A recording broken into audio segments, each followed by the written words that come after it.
Stuck in a rut with your interior design? Maybe you can't get your room to resemble the rooms that you so admire on Instagram, Pinterest, or even Architectural Digest. Oh, social media. Hello friends, my name is Lindsay. I'm an interior stylist and teacher. I make videos about interior design so we can learn and style our homes together. In today's video, I'm giving you a little framework for understanding a basic history of interior design and going over 10 of the most influential design styles in the last many years so that you can start naming, defining your style, and getting creative with your ability to mix styles and find your own unique way of designing your home.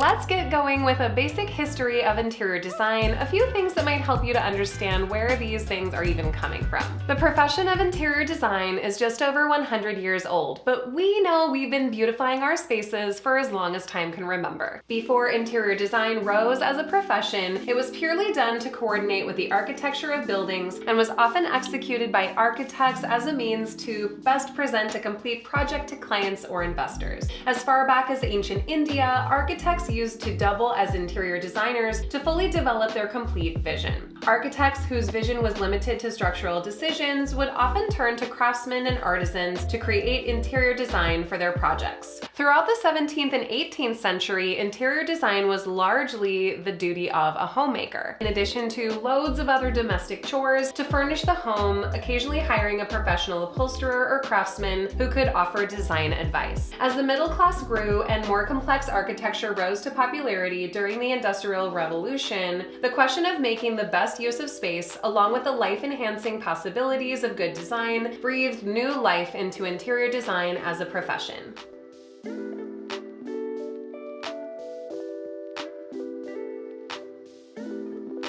7 legendary interior designers made a big name for themselves in the early 1900s, and they still have a huge impact and have lasting styles that you'll see out there today. Candace Wheeler is often credited as the mother of interior design and was one of America's first female entrepreneurs. She was one of the first female interior and textile designers to rise to fame. Born in 1827, she passed away in New York in 1923 and made a huge impact on only a high school diploma. She's noted for helping to open the field of interior design to women, supporting craftswomen, and for encouraging a new style of American design. But let's get serious. Candace Wheeler was the mother of traditional interior design as we know it today in the United States, drawing inspiration from a lot of historical European influences. Interior design is defined as the art and science of enhancing the interior of a space in order to create a polished and more aesthetically pleasing environment. An interior designer is someone trained to execute plans, research, coordinate, and manage decorative projects with authority. The study and execution of interior design projects involves many different components, from space planning to design style knowledge, project research, conceptual development, site inspections, communicating with clients, vendors, and tradespeople, construction management, and execution of the desired design.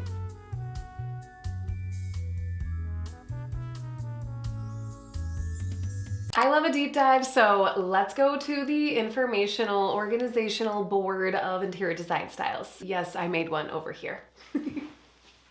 Here it is, my big design board. When I started researching the history of interior design, I was so overwhelmed by the sheer number of design styles across history, decades, centuries. It's been so fun just diving into the world of design and learning everything I can through research. In second grade, one thing we do a lot to make sense and meaning of new things we're learning is to sort them into groupings or timelines. And so I decided to brainstorm every single design style that I could think of, wrote each one on its own sticky note, and then did a bunch of research online in books in my collection to find the time period of that design style, read a little bit about each one. I pulled out a big old stretch of wrapping paper, taped it to my wall, and used it to start organizing each different movement in design to see the patterns and how the history all matches up across the globe. Everything from Eastern to Western influences and everything in between. I'm a student, a teacher, a researcher at heart, and I have so much fun in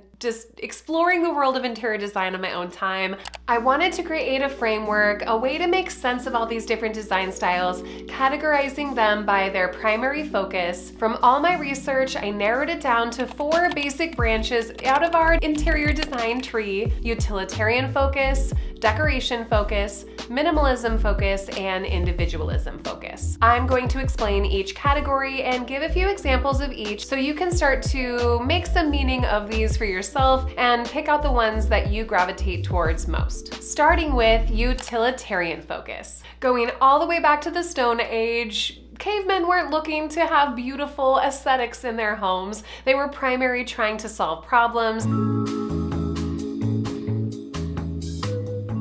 and putting the focus on functionality. Rustic elements came naturally, and you can see that as we shift all the way down into the Industrial Revolution, a focus on functionality over aesthetics can be very aesthetically pleasing. Utilitarian focus encompasses designs with a focus on raw industrial and functionality. Utilitarian styles, although aesthetically pleasing, put the focus most on utilitarian objects, raw architectural details, elements, things that we would generally consider commercial materials like exposed beams or ductwork, worn-in quality that signifies hard work and longevity. Into the arts and crafts movement, into colonial revival, rustic, country in the 1970s, to nautical, and even today with cottagecore. The most popular by far in the utilitarian set of styles is industrial. Industrial interiors are defined by the architectural elements within a space. Other styles go to great lengths to hide functional parts of a building like ductwork or piping, but industrial puts them at center stage, making them the focal point of any room. Think about loft interior spaces with exposed ductwork, brick walls, steel beams in the middle of a room, what we generally consider to be commercial materials with a worn-in quality that signifies hard work and longevity. A little bit of history in the building. Another design style that falls within the utilitarian focus is rustic interior design. Rustic interiors represent a natural, rough, aged, and casual design style. The category is broad and incorporates a range of variations in this style, including Tuscan, coastal, cottage, even modern rustic. Regardless of the variation, rustic style highlights rugged, natural beauty. The next little branch on our interior design tree is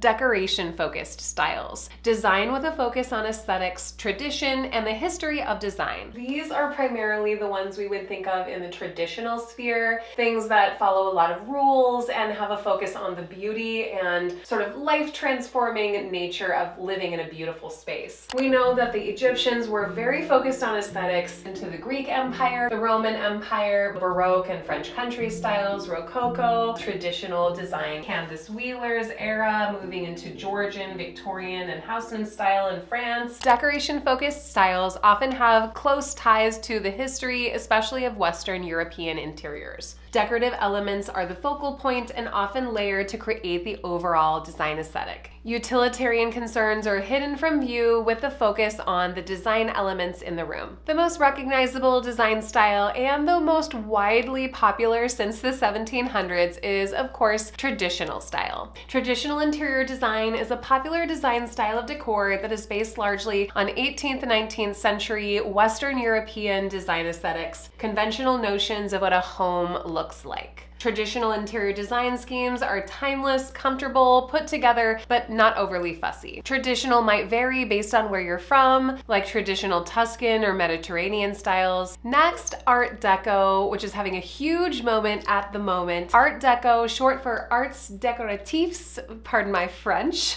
is characterized by rich colors, bold geometry, and decadent detail work. Having reached the height of its popularity in the 1920s, 30s, 40s, the style still brings glamour, luxury, and order, symmetrical designs, and exuberant shapes. It's absolutely stunning. Finally, another hugely influential style, especially in the last several years, California Coastal, also sometimes known as California Casual. California Coastal is taking the design world by storm. It's been popularized by a ton of trending designers. Amber Lewis and Shay McGee, of course, have made this very popular. California Casual takes the best of modern, rustic, coastal, weaves them all together into its own unique design style with a base of bright white, a truly California dreamy balcony situation.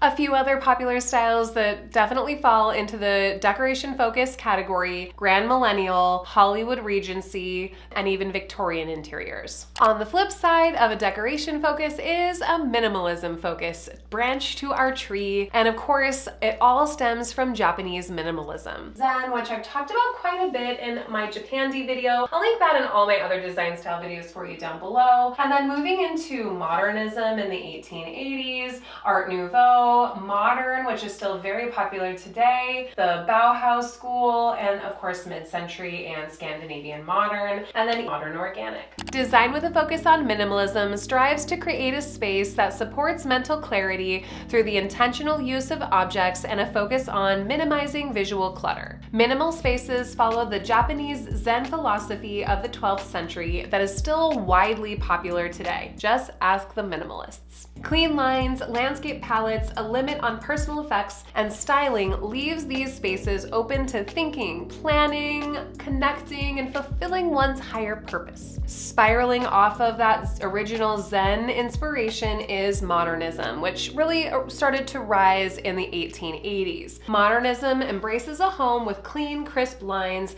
a simple decor and color palette, and the use of materials that can include metal, glass, and even steel. These were pretty revolutionary design ideas at the time. Modernism, of course, paves the way for what we consider contemporary modern styles today, and modern design is an interior design style characterized by monochromatic color palettes, clean lines, minimalism, of course, natural materials, again branching out into stones and woods, and natural light. The term modern specifically refers to the historical aesthetic movement of the mid-20th century. And finally, Art Nouveau, also known as Modernist interior design. The Art Nouveau is a design style dominated by natural materials, ashy colors, and soft rounded lines. Modernist interiors often have different kinds of floral motifs. If you want to follow this style in your home, be prepared to spend, as it would be hard to create such a design style on a budget. Other popular interior design styles within the minimalism focus branch of our tree: Bauhaus, mid-century modern. I did a full deep dive video on mid-century modern. I'll leave that one down below. Scandinavian modern, and Japandi, which I covered in my Japandi video. If you have any specific questions or requests for future videos, definitely let me know in the comments. Japandi is such an exciting style. It definitely fits into the minimalism zone, but I'm going to talk about it again in the next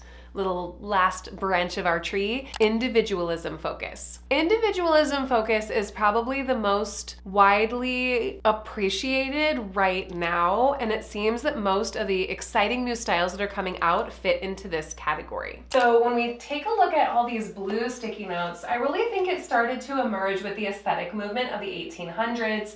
That's where you see a lot of designers and home decorators really exploring what it was meaningful and exciting for them in design, not necessarily following the rules, but not yet fully embracing Zen minimalism. Then we get into the eclectic design style around the turn of the century, still very popular today, to mix design styles, and even some more very individual styles like surrealism, maximalism, and even Bohemian. Design styles with a focus on individualism are like the rebels of the design world, and often rebels have the most fun because they're coming up with things that we have never seen before. Individualism begins with eclecticism, the idea that you don't have to adhere to just one design style. Mixing design styles in new ways or incorporating elements not traditionally used in interior design makes way for some of the most inspiring new design styles throughout history and still to this day. Today we see eclectic styles popping up all over, especially when we're thinking about mixing design styles and hybrid design styles, looking at some of these current movements or movements of the recent past: the Memphis Design School, Postmodernism, French modern design, transitional design. I'll link that video down below. Modern farmhouse is an eclectic style marrying modern and farmhouse aesthetic, and contemporary. Don't forget Japandi. One of the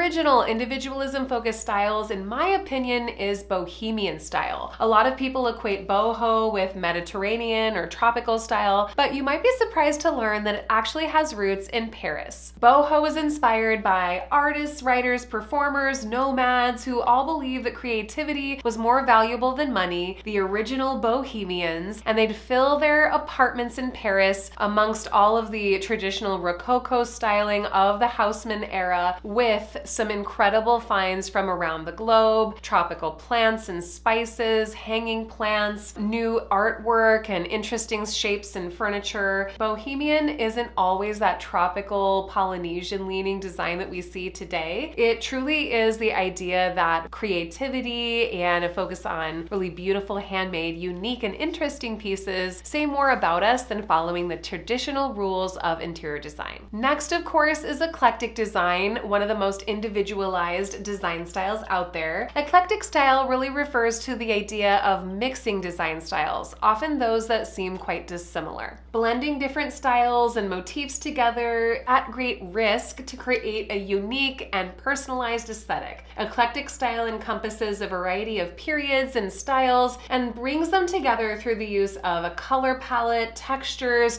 shape, and finish. Postmodern interior design is back in a big way. Definitely a love it or hate it kind of style. We've talked about it a lot on this channel, as I am drawn to a lot of bubbly and interesting furniture from the 1970s. Postmodern embraces unconventional ideas with an emphasis on playful, artsy, extravagant style. Postmodernism is an eclectic, colorful style of architecture and the decorative arts that appeared in the 1970s and continues in some form today. It emerged as a reaction to modernism and all the design rules associated with mid-century modern and minimalist design aesthetics, and postmodern really made way for a lot of the most exciting and innovative interior design styles on record. Really, all the interesting mashup, mixing styles that we're seeing lately, I believe strongly fall into this individualism category, which is so exciting. It gives you this sort of freedom that you could combine what you think is interesting from different styles, put them together, and see if you can create something unique in your own home.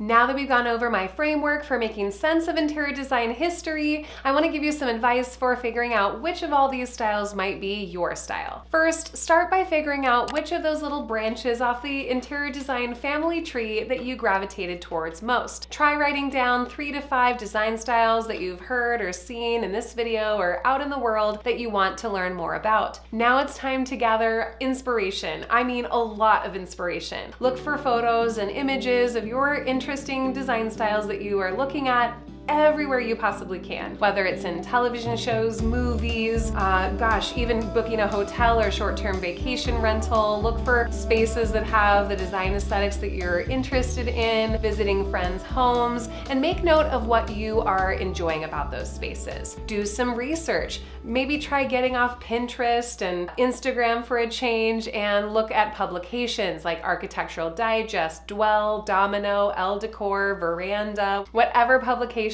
that's in the zone that you are interested in. One thing I know for sure is that there's a design book and designer, a magazine for just about every style. Now that you've collected a ton of different and interesting photos, try to narrow it down to 1 to maximum 3 photos of what you would consider to be your ideal space. Not to outright copy, but to take as inspiration. Now make sure those photos are on your phone. That way, anytime that you are out shopping and you are holding something in your hand, or maybe you're considering an online cart full of new decor, stop, look at those inspiration photos and see if they're gonna match up with your vision. That said, you know what they say about carefully laid plans, right? Be open to the fact that sometimes a room might surprise you. If you're a vintage searcher, hunter like I am, you might find something that you weren't expecting that might completely change the direction of the styling of a room. I think it's important to be open to that and let a room sort of unfold and tell you what it needs as you go. Even if you have the most beautiful inspiration photo, you still might need to be open to the possibility that something might change. Be open to the possibilities and your room will be gorgeous.